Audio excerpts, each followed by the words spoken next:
Nigerian advocacy filmmaker Michael Chinemeke has described advocacy filmmaking as a labor of passion because it is not known to return big turnovers.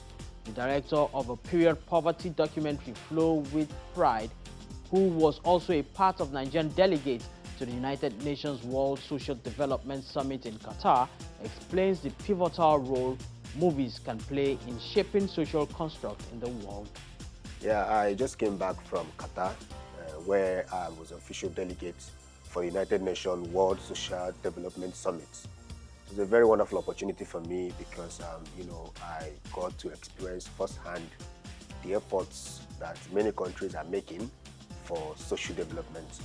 Participated in the plenary and a lot of side events, and I got to learn so much about some of these things. The most important thing is that I attended, I think I would say that I represented the creatives in Nigeria because I went there as a filmmaker and was able to participate in a couple of sessions, where I was also able to share my view. We talked about in one of the sessions where they discussed the issues of young women facing all kinds of challenges. I was able to contribute as regard the documentary film I did on menstrual health and pure poverty in Nigeria, and I advocated for cases where a lot of our young girls are not properly supported and stuff like that.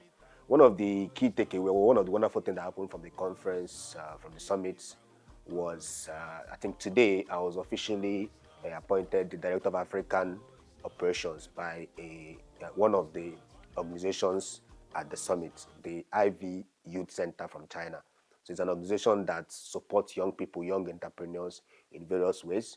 So basically, I'll be facilitating intercultural exchange between the African communities and those of China. So it's a very wonderful opportunity, and it's one of the takeaway, one of the things I would use to keep helping and supporting the creative community we have here in Nigeria. And then so many I shed tears listening to these girls, what they pass through during their period. So they tell me that when they're on the period, they have to sit on top of a clothes.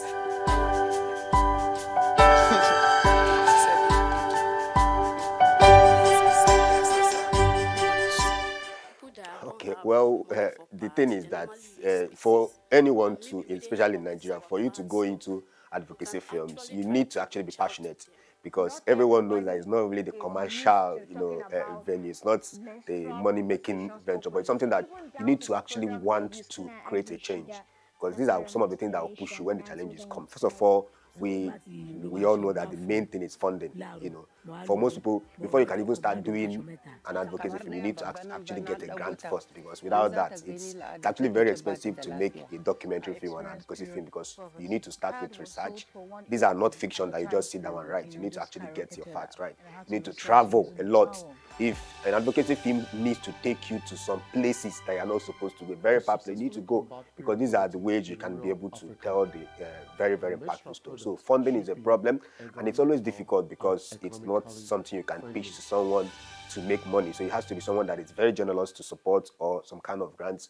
We also have like situations I mentioned. When we did the documentary film on period poverty in Nigeria, we had to go to the north, and we went to Adamawa, an IDP camp. These people were displaced by Boko Haram. It was very terrifying because, the whole insecurity, but then this was something we were passionate about. So we have that case where for you to actually tell that story, you need to go to places that are very difficult, very, very inconveniencing for you. You need to risk your life sometimes. I see people that actually make movies covering war and stuff like that. Many of them even lose their life in the process. There are also things like, there are certain documentary films you will do, and some part of the public may not be happy with you. Like there's a very, okay, let me officially say, there's a documentary film I'm doing currently that is very quiet. It's something I'm taking gradually, and it's a documentary that bordered around internet fraud. And that's a documentary that I know that when it's released, a lot of young people are not really going to be happy or something like that. But these are some of the things you experience. So it has to deal with having to make up your mind that when you do this, some people may not be happy, but you just have to do it because the advocacy is needed. You need to make some points, and it's very good for, to have a better society. So.